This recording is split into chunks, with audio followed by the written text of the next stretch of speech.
Matt Lewis. So, Matt, you've been thinking and writing about this subject on the VP's candidates after the debate the other night. It was Tuesday night. It was strikingly cordial. But that was clearly a tactic from Vance to disarm some of Walz's potential attacks. Yesterday, we saw him revert to the real thing. Yeah, look, I think it was sort of a bait and switch. If you were Tim Walz and you were showing up ready to take on JD Vance and he's going to attack me on my military record or whatever, that JD Vance didn't show up. And so it really was a different JD Vance. And in one sense, I think we maybe want to applaud the civility. It was a little refreshing. But I also think there's some phoniness there, where these guys maybe talk tough about the other guy when he's not around, but in person act nice. So, maybe a little phoniness and authenticity there. And I think that may be part of Vance's MO anyway. Yeah, there was certainly a sense among the pundit class that Vance, look, he was smooth. He was in terms of performance, in terms of style points, he was very good. The idea that he won the first 88 minutes of the debate, but lost the last two.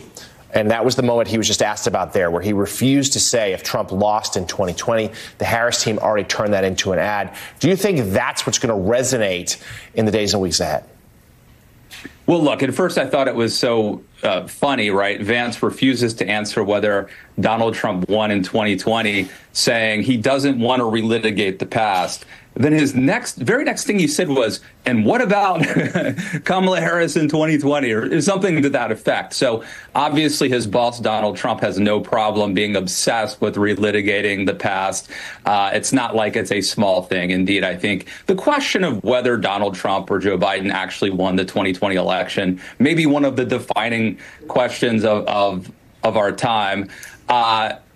As to whether he gets away with it politically, I think if people just watched the debate, he would, right? Because it came very late in the night. A lot of people had turned the channel.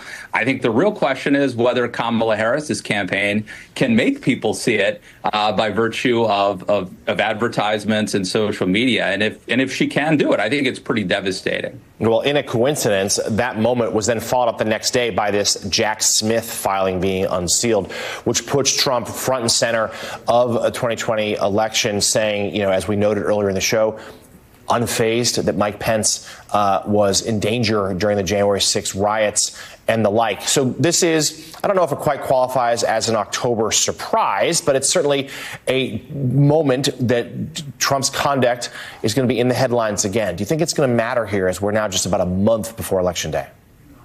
I mean, look, on one hand, I'm tempted to say it's baked into the cake.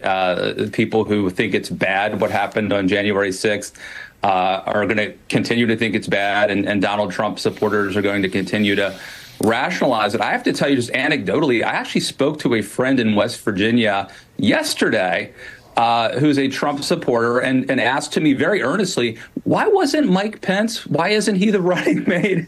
And I explained they wanted to kill Mike Pence.